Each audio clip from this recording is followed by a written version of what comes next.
Hello students, कैसे हैं आप सब। उम्मीद है आप सब लोग अच्छे होंगे। पिछले क्लास में हम लोगों ने विजन आईएएस के टेस्ट नंबर 15 का 1 से लेकर 80 तक के क्वेश्चंस को देख लिया था। इस क्लास में हम लोग 81 से लेकर 100 तक के क्वेश्चंस को देखेंगे। तो चलिए वीडियो को शुरू करते हैं। 81 नंबर क्वेश्चन है, बार्नेज और बार स्टार प्रणाली मुख्यतः किस क्षेत्र में उपयोग की जाती है। तो बार्नेज और बार स्टार प्रणाली जो है यहाँ पर दे रहा परमाणु संलयन में, या फिर रक्षा क्षेत्र में, या फिर राइजोबैक्टीरिया से जैव उर्वरक बनाने में और जीन संपादन में। तो यहाँ पर सही आंसर हो जाएगा ऑप्शन नंबर सी, राइजोबैक्टीरियम से जैव उर्वरक बनाने में बार्नेज और बार स्टार प्रणाली का उपयोग किया जाता है।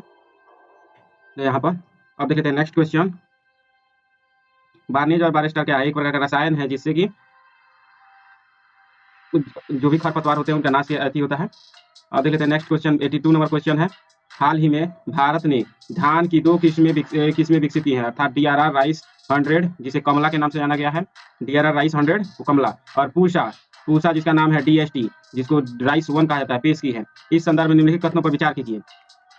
राइस 100 कमला, पूसा DST राइस 1 कह रहा है ये किस्में भारतीय कृषि अनुसंधान संस्थान और पंजाब कृषि विश्वविद्यालय द्वारा संयुक्त रूप से विकसित की गई है।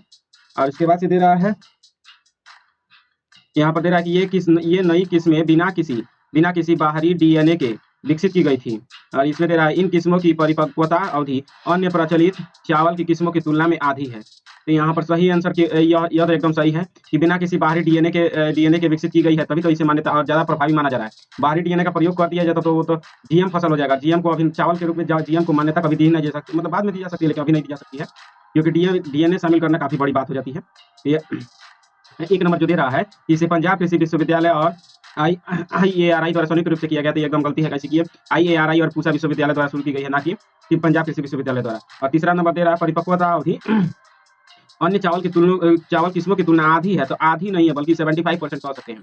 तो यहाँ पर 1 और 3 दोनों का दोनों गलती है, केवल बी नंबर सही है, तो ऑप्शन नंबर केवल 1 कथन सही हो जाएगा। तो यहाँ पर सही आंसर हो जाएगा ऑप्शन नंबर ए। अब देख लेते हैं नेक्स्ट क्वेश्चन। निम्नलिखित में से कौन सा प्रावधान है जो कि 73वें संविधान संशोधन के तहत अनिवार्य नहीं है?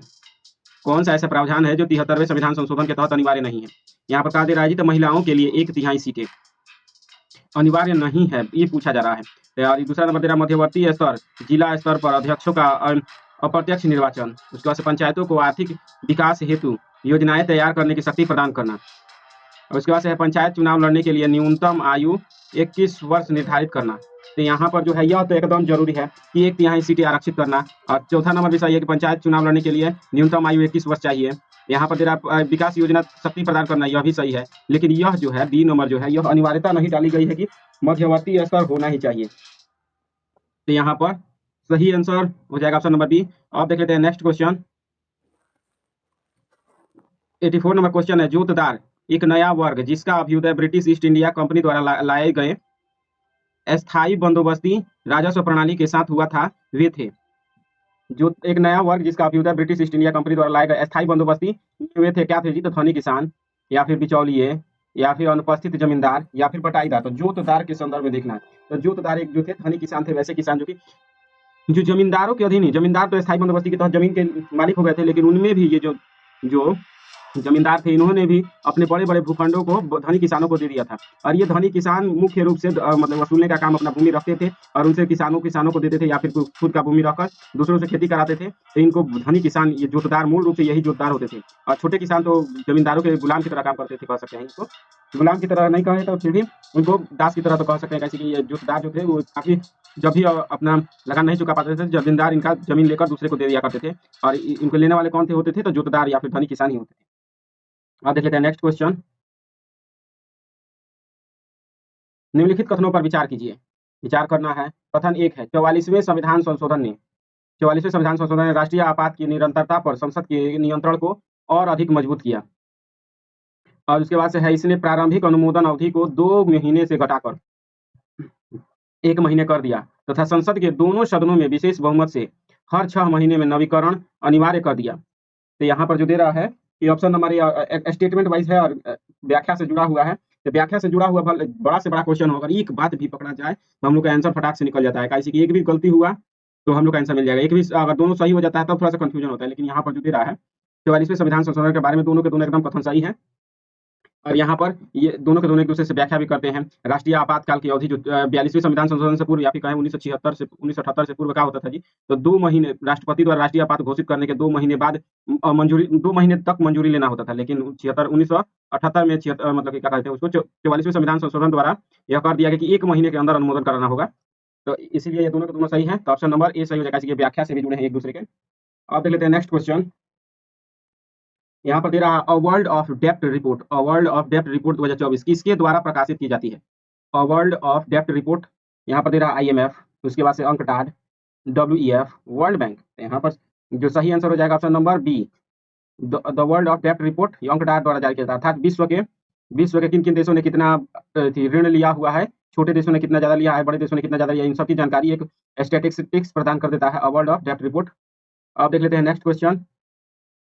यहाँ पर जो दे रहा है ध्वनिक या फिर सोनिक हथियारों के संदर्भ में विचार करना है। तो ध्वनिक या सोनिक हथियार, सुपरसोनिक या फिर हाइपरसोनिक, सबसोनिक का नाम सुने होंगे। तो सोनिक का अर्थ क्या होता है? ध्वनि की गति का मापन किया जाता है किसके तुलना में जी? तो जो ध्वनि की गति होता है उसी के तुलना में चाल को उसको सोनिक कहा जाता है। यहाँ पर दे रहा है उपयुक्त में से कौन सा सही है? इतना बहुत बड़ा क्वेश्चन था। यदि हम लोग सबको पढ़ के के बाद आंसर देखें तो बनाना बड़ा कठिन हो जाएगा और पढ़ने में भी बहुत दिक्कत लगेगा, छोड़ने को मन करेगा। लेकिन वास्तव में जब हम लोग आंसर देखकर सबसे पहले ये आंसर देख लेंगे कि कौन सा सही है या फिर गलती, और ऑप्शन का तरीका देख लेंगे, केवल 1, केवल 3, 1 3 और 2 3, तो यहाँ पर मिलते ही हम लोग को खुश हो जाना चाहिए। वो भी तीन दांत दिखाकर कैसे कि ये जो है एलिमिनेशन मेथड भले सीमित मात्रा में लगेगा लेकिन लगेगा जरूर। एक भी सही मतलब कि इसमें एलिमिनेशन मेथड लगने वाला हो तो थोड़ा ज्यादा खुश होना चाहिए, कैसे कि एक भी सही गलती मिल गया तो हम लोग आंसर आराम से मिल जाता है। तो यहाँ पर जो दे रहा है कि ध्वनिक हथियार निर्देशित ऊर्जा प्रौद्योगिकियां हैं जो केवल विद्युत चुंबकीय विकिरण का उपयोग करके संचालित होती है।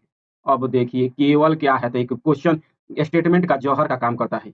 बाई चांस कभी ये केवल हो और जो स्टेटमेंट हो उसको बर्दाश्त कर ले, लेकिन जैसे ही केवल आए तो ध्यान में रख लेना चाहिए केवल है और कह रहा है कि केवल विद्युत चुंबकीय विकिरण से ही कार्य संचालित होगा, तो सरासर गलती है। दूसरा नंबर दे रहा है ध्वनिक ऊर्जा दाब तरंगों के रूप में माध्यमों से होकर संचालित होती हैं और निर्वात में संचरण नहीं कर सकती। यहाँ पर यह एकदम सही है। और तीसरा नंबर है ऐसी कोई अंतर्राष्ट्रीय संधि नहीं है जो विशेष रूप से ध्वनिक हथियारों पर प्रतिबंध लगाती हो या उन्हें नियंत्रित करती हो, तो यह भी एकदम सही है कि ऐसा कोई संधि है, ये नहीं है। तो 2 और 3 सही है, तो ऑप्शन नंबर डी सही हो जाएगा। अब देख लेते हैं नेक्स्ट क्वेश्चन। नेक्स्ट क्वेश्चन है स्वतंत्रता संग्राम में उदारवादी राष्ट्रवादियों की भूमिका के संदर्भ में विचार करना है। उदारवादी राष्ट्रीय की भूमिका के संदर्भ में राष्ट्रवादियों के संदर्भ में विचार करना है। ये भी थोड़ा बड़ा क्वेश्चन देख रहा था, इसका आंसर का तरीका देख लीजिए। और क्या पूछा जा रहा है? सही कथन पूछा जा रहा है और इसमें खुश हो जाने की बात है कि इसमें एलिमिनेशन मेथड लग सकता है और एलिमिनेशन मेथड लग सकता है। तो यहाँ पर जो है दे रहा है, तो यहाँ पर और तब इसके लिए कितना 8 को दांत दिखाकर खुश होना चाहिए, कहें जी? तो यहाँ पर जो है बढ़िया से अगर एक भी सही गलती हम लोग का आंसर मिल गया, एक स्टेटमेंट मिल गया तो हम लोग का आंसर निकलना मतलब एक भी गलती निकल गया तो यहाँ पर दे रहा है उदारवादी राष्ट्रवादी भूमिका। उदारवादियों ने ब्रिटिश दैवीय मिशन सिद्धांत को अस्वीकार कर दिया। तो यहीं पर ये पहले दे रहा है कि दैवीय मिशन सिद्धांत को अस्वीकार कर दिया, यही सरासर गलती हो जाएगा। ऐसे कि उदारवादियों में से ये उदारवादी जो थे उसको ब्रिटिश को दैवीय सिद्धांत मानते थे। इसका अर्थ है कि जो ब्रिटिश हैं ये उदार हैं और ये जो पश्चिम से आए हैं तो भारत में सुधार के लिए आए हैं और सुधार करेंगे, ये उनका मानना था। उदारवादी थोड़ा बहुत मानते थे, बाद में विरोध किया, लेकिन प्रारंभ में वे उदारवादी जितने भी थे वे ब्रिटिश सरकार को ज्यादा आदर करते थे भारतीय पारंपरिक न्याय की तुलना में, और ये कह रहा है कि अस्वीकार करते थे। सरासर यही गलती। अभी 1 नंबर गलती है, एलिमिनेशन मेथड लगा दीजिए। 1 नंबर गलती, 1 नंबर गलती, 1 नंबर गलती, सही आंसर कौन कर जाएगा? Option number B. 2 और 3 सही है। अब देख लेते हैं नेक्स्ट क्वेश्चन। उच्च न्यायालयों की अवमानना शक्तियों के संदर्भ में विचार करना है। अवमानना शक्ति के संदर्भ में विचार करना है। यहाँ पर दे रहा है, यहाँ पर भी आंसर का तरीका कैसा है जी? यहाँ पर सही कथन चयन करना है और ये केवल 1 केवल 2 इसमें भी आएगा तभी बन पाएगा ये। यहाँ पर दे रहा है एक उच्च न्यायालय अपनी और अधीनस्थ न्यायालयों की अवमानना दोनों के लिए दंडित कर सकता है। उसके बाद से है न्यायालय की अवमानना शब्द संविधान द्वारा परिभाषित की गई है। ये देखिए संविधान में अवमानना शब्द का प्रयोग दूर दूर तक नहीं किया गया और परिभाषित की गई है। ये 2 नंबर गलती हो गया। 1 नंबर एकदम सही है कि सुप्रीम कोर्ट अगर चाहे तो हाई कोर्ट के निर्णयों को का खिल्ली उड़ाने वाले लोगों को भी सजा दे सकती है, या फिर डिस्ट्रिक्ट कोर्ट का ही कोई व्यक्ति जो है खिल्ली उड़ा दे, बात मानने से इनकार कर दे, उसको भी सजा सुप्रीम कोर्ट दे सकती है, अर्थात अधीनस्थ को दे सकती है। तो यहाँ पर ऑप्शन नंबर ए केवल 1 सही हो जाएगा। अब देख लेते हैं नेक्स्ट क्वेश्चन। निम्नलिखित पर विचार कीजिए, विचार कर लेते हैं। यहाँ पर दे रहा है नए राज्यों की स्थापना जो पहले अस्तित्व में नहीं थे। नए राज्यों की स्थापना जो पहले अस्तित्व में नहीं थे। मौजूदा राज्यों का पुनर्गठन, किसी अन्य देश के साथ सीमा विवाद का निपटारा, किसी अन्य देश को क्षेत्र सौंपना। यहाँ पर जो दे रहा है, यहाँ पर न, क्या पूछा जा रहा है, उपयुक्त में से कितनों के लिए संविधान में संशोधन की आवश्यकता होती है। तो संविधान में संशोधन की आवश्यकता पहले ये देखना चाहिए था, हम लोग पहले ही स्टेटमेंट पढ़ दिए थे, ये भी तरीका गलत है। इसके पहले ये पढ़ना चाहिए क्या पूछा जा रहा है और कैसा पूछा जा रहा है, सही या फिर गलती, और ऑप्शन का तरीका कैसा है, केवल एक केवल दो, ये तो इसमें एलिमिनेशन मेथड लगने वाला है नहीं। यहाँ पर देख लेते हैं कि संविधान में संशोधन के रूप में नए राज्यों की स्थापना जो पहले अस्तित्व में नहीं थे, क्या इसके लिए संविधान संशोधन की आवश्यकता है। ये तो एकदम सारा ये नहीं होगा। कैसे अनुच्छेद 2 और 3 के तहत किया हुआ कोई भी कार्य था होता है वह संशोधन संविधान संशोधन नहीं माना जाता। किसके तहत? अनुच्छेद 4 के तहत। अनुच्छेद 4 ही स्वयं कह देता है कि अनुच्छेद 2 और 3 तो 3 में किया गया कोई भी संशोधन जो है संविधान संशोधन नहीं माना जाएगा। मौजूदा राज्यों का पुनर्गठन, दूसरा नंबर दे रहा है मौजूदा राज्यों का पुनर्गठन, ये भी तो अनुच्छेद 2 के 3 के तहत आता है, तो ये भी नहीं होगा। किसी अन्य देश के साथ सीमा विवाद का निपटारा, तो इसके लिए भी संविधान संशोधन की आवश्यकता नहीं है, लेकिन 4 नंबर है यही सही है कि किसी अन्य देश को क्षेत्र सौंपना, तो इसके लिए संविधान संशोधन की आवश्यकता परम आवश्यकता होती है। और यह बेरूवाड़ी बाद में सिद्ध किया, मतलब कि सर्वोच्च न्यायालय ने निर्देश दे दिया था। तो यहाँ पर पाकिस्तान से जब भूमि का विवाद हुआ था, इसीलिए तो 101वां संविधान संशोधन अधिनियम हुआ है। बांग्लादेश को कुछ भूमि दी गई है, कुछ ली गई है, तो 101वां संविधान संशोधन अधिनियम लाया गया था। तो ऑप्शन नंबर केवल 4 सही है, तो इसीलिए केवल 1 सही हो जाएगा, इसी 3 में तो गलती है। अब देख लेते हैं नेक्स्ट क्वेश्चन। यहाँ पर हाल ही में संक्षेप में सुर्खियों में देखे जाने वाले विलय के सिद्धांत पद का क्या अर्थ है। विलय के सिद्धांत पद का क्या अर्थ है, तो यहाँ पर जो दे रहा है, यह सामंजस्यपूर्ण व्याख्या के लिए मूल अधिकारों का निर्देशक सिद्धांतों के साथ विलय है। मूल अधिकारों का निर्देशक सिद्धांतों के साथ विलय है। और इसके बाद से दे रहा है यह संवैधानिक मान्यता के तहत 2 या 2 से अधिक राजनीतिक दलों का एक एकीकरण है, इकाई में एकीकरण है। उसके बाद से दे रहा है यह संसद द्वारा राज्य के कानूनों को एक समान संहिता में समेकित करता है। और डी नंबर दे रहा है निचली अदालत का आदेश अपील और निर्णय होने पर उच्च न्यायालय के निर्णय में समाहित हो जाता है। तो यहाँ पर जो है ऑप्शन नंबर डी ही सही हो जाएगा। अब देख लेते हैं नेक्स्ट क्वेश्चन है वेतन आयोग के संदर्भ में विचार करना है। वेतन आयोग के संदर्भ में विचार करना है, और कैसा विचार करना है जी, सही या फिर गलती। तो यहाँ पर पूछा जा रहा है सही, और किस तरह से विचार करना था, एलिमिनेशन मेथड के साथ, अर्थात एक भी सही गलती हम लोग को एक भी गलती मिला कि हम लोग आंसर के पास फटाक से पहुंच जाएंगे। तो चलते शुरू देखते हैं कि कौन सा क्वेश्चन है। यहाँ पर जो दे रहा है कि केंद्रीय वेतन आयोग का गठन केंद्र सरकार द्वारा अधिसूचना के माध्यम से विनिर्दिष्ट संदर्भ शर्तों के साथ किया जाता है। और दूसरा नंबर वित्त आयोग की तरह वेतन आयोग का गठन प्रत्येक 5 वर्ष के बाद किया जाता है। और इसके बाद से है न्यायमूर्ति अशोक कुमार माथुर भारत के 8वें केंद्रीय वेतन आयोग के अध्यक्ष होंगे। 8वें होंगे। अब देखिए इधर कह रहा है कि 8वें वेतन आयोग होंगे। अब अशोक कुमार माथुर के बारे में पता है चाहे नहीं है, जब पता है कि 8वां वेतन आयोग होंगे का, अभी कौन सा वेतन आयोग चल रहा है, तो 16वां वेतन आयोग चल रहा है, सॉरी हाँ 8वां वेतन आयोग तो चलिए रहा है, लेकिन अशोक कुमार माथुर नहीं होंगे। तो यहाँ पर ऑप्शन नंबर 3 गलती है। और दूसरा नंबर दे रहा है कि वित्त आयोग की तरह वेतन आयोग का गठन प्रत्येक 5 वर्ष पर किया जाता है। ऐसा कोई प्रावधान नहीं है कि प्रत्येक 5 वर्ष पर वेतन आयोग का गठन हो, लेकिन 1 नंबर एकदम सही है कि केंद्रीय वेतन आयोग का गठन केंद्र सरकार द्वारा शर्तों के साथ किया जाता है। तो यहाँ पर केवल 1 सही है, 2 और 3 गलती है। 2 और 3 गलती है, तो ऐसे एलिमिनेशन में तो 2 गलती 3 गलती 3 गलती 2 और 3 गलती फटाक से आंसर निकल जाता है हम लोग का। अब देख लेते हैं नेक्स्ट क्वेश्चन है जगत सेठ और नगर सेठ जैसी उपाधियों का उदय हुआ, वे दी जाती थी। जगत सेठ और नगर सेठ, यहाँ पर तेरा ऑप्शन नंबर है स्थानीय वजीरों को जगत सेठ या वजीर सेठ कहा जाता था। बैंकरों को, सेना के अधिकारियों को, उसके बाद न्यायिक पदाधिकारियों को कहा जाता था नगर सेठ या जगत सेठ। यहाँ पर सही आंसर हो जाएगा बी, बैंकरों को जगत सेठ या नगर सेठ कहा जाता था, बैंकरों को। तो अब देख लेते हैं नेक्स्ट क्वेश्चन। भारत के उच्चतम न्यायालय के संदर्भ में विचार करना है। उच्चतम न्यायालय के संदर्भ में विचार करना है, और क्या ऐसा विचार करना है, तो सही कथन पर विचार करना है। संविधान में कहा गया है कि भारत का राष्ट्रपति लोक महत्व के किसी भी प्रश्न या कानून को उच्चतम न्यायालय की राय जानने के लिए संदर्भित कर सकता है जी। और उसके बाद से है ऐसी राय न्यायिक रूप से प्रवर्तनीय और राष्ट्रपति के लिए बाध्यकारी होती है। यहाँ पर राष्ट्रपति के लिए बाध्यकारी होती है। यहाँ पर सही एक नंबर एकदम सही है। किसी राष्ट्रपति जो है लोक महत्व किसी विषय पर कानून को उच्चतम न्यायालय की राय जानने के लिए संदर्भित कर सकता है। लेकिन दूसरा नंबर जो है बाध्यकारी, अब देखिए राष्ट्रपति पर कोई भी बाध्यकारिता तो कभी लाई ही नहीं गई है। भले ही कुछ मामलों में संविधान संशोधनों में कहा गया कि राष्ट्रपति अनुमति देगा, ऐसा शब्द का प्रयोग किया गया, लेकिन बाध्यकारिता मूल रूप से या ठोस रूप से कहीं नहीं कही गई है। यहाँ पर दूसरा नंबर गलती हो जाएगा, तो ऑप्शन नंबर केवल 1 सही हो जाएगा। अब देख लेते हैं नेक्स्ट क्वेश्चन। यहाँ पर कह रहा है विधान के राज्य क्षेत्रीय विस्तार के संदर्भ में विचार कीजिए। अर्थात विधानसभा या फिर के क्षेत्रीय विस्तार के संदर्भ में विचार करना, क्या ऐसा विचार करना है जी? सही या फिर गलत है, सही का विचार करना है। और तरीका क्या है? केवल एक, केवल दो, एक और दो दोनों, ना तो एक ना तो दो।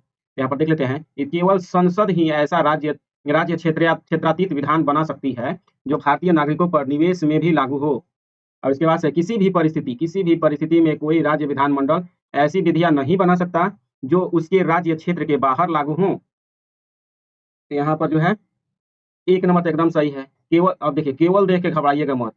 यहाँ पर दे रहा है कि राज्य क्षेत्र के संदर्भ में कोई भी संघ मतलब कि कोई भी ऐसा प्रावधान हो जो कि राष्ट्र की एकता के लिए और अखंडता के लिए जुड़ा हो, तो उसमें अधिकांश बातों में कौन? संसद ही का जिम्मेदार होता है। तो यहाँ पर केवल संसद दिया, तो इससे देखकर डरना नहीं है। तो एक नंबर तो सही है। लेकिन दूसरा नंबर जो दे रहा है, किसी भी परिस्थिति में कोई राज्य विधानमंडल ऐसी विधियां नहीं बना सकता जो उसके राज्य क्षेत्र के बाहर लागू हो, तो यह गलती है। बाहर लागू होने वाला यदि राज्य से कोई जुड़ा हुआ प्रश्न, अगर मान लीजिए कि बिहार का ही बात करते हैं, बिहार में कोई ऐसा प्रावधान है जिससे कि दिल्ली में रहने वाले बिहारियों को लाभ हो सकता है, तो दिल्ली के क्षेत्र के लोगों के लिए भी वो विधान लागू हो सकता है, अर्थात राज्य के बाहर भी लागू हो सकता है। तो यहाँ पर दूसरा नंबर गलती है, तो ऑप्शन नंबर यहाँ पर भी केवल एक ही हो जाएगा। और देख लेते हैं नेक्स्ट क्वेश्चन।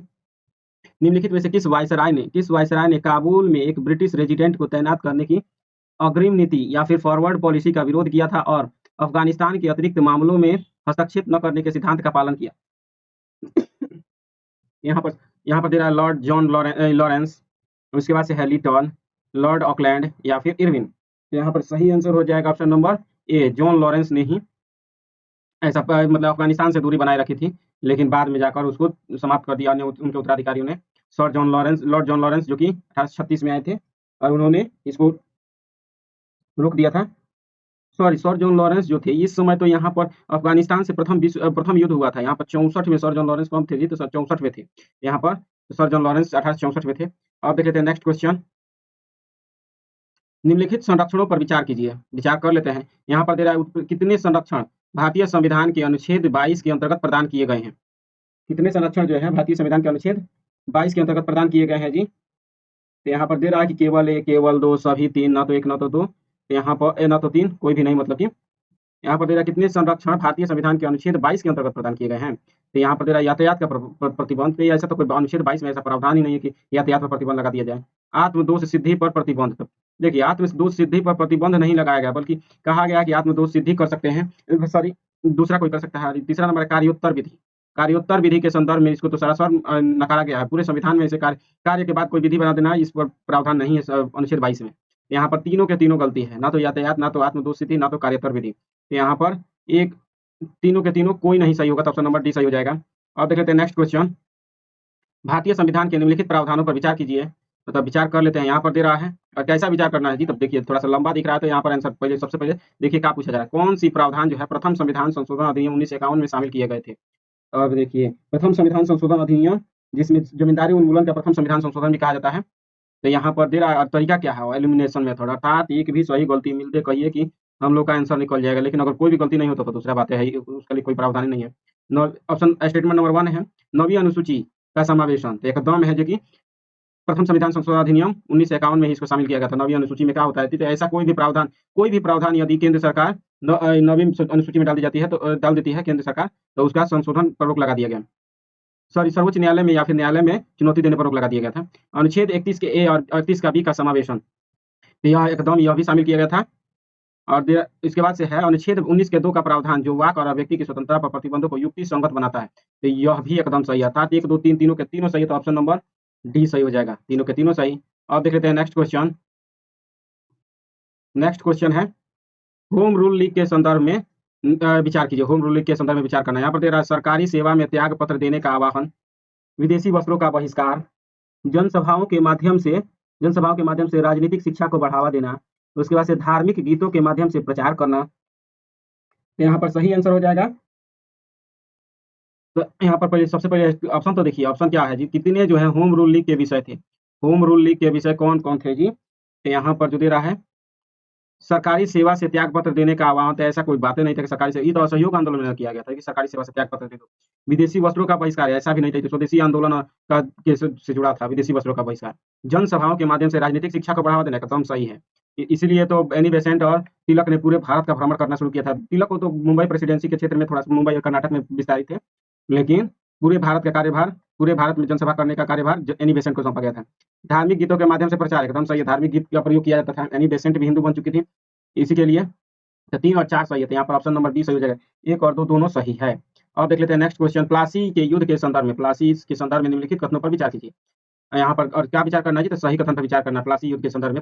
यहाँ पर प्लासी के युद्ध में रॉबर्ट क्लाइव ने बंगाल के नवाब सिराजुद्दौला की सेना को पराजित किया। और उसके बाद से प्लासी के युद्ध के बाद बंगाल में द्वैध शासन प्रणाली लागू की गई। यहाँ पर रॉबर्ट क्लाइव ने बंगाल के नवाब सिराजुद्दौला की सेना को पराजित किया था, तो यह तो एकदम सही है। और दूसरा नंबर तेरा, प्लासी के युद्ध के बाद बंगाल में द्वैध शासन शुरू किया था, एकदम सरासर गलती है। यहाँ पर द्वैध शासन नहीं, बल्कि बक्सर के युद्ध के बाद द्वैध शासन माना जाता है। तो यहाँ पर सही आंसर हो जाएगा ऑप्शन नंबर ए, केवल एक। बक्सर के युद्ध के बाद द्वैध शासन लागू हुआ था, ना कि प्लासी के युद्ध के बाद। तो ऑप्शन नंबर ए सही हो जाएगा। हम लोगों ने 100 क्वेश्चन को कर लिया है। अब नेक्स्ट क्लास में हम लोग टेस्ट नंबर 16 को देखेंगे। तब तक के लिए धन्यवाद।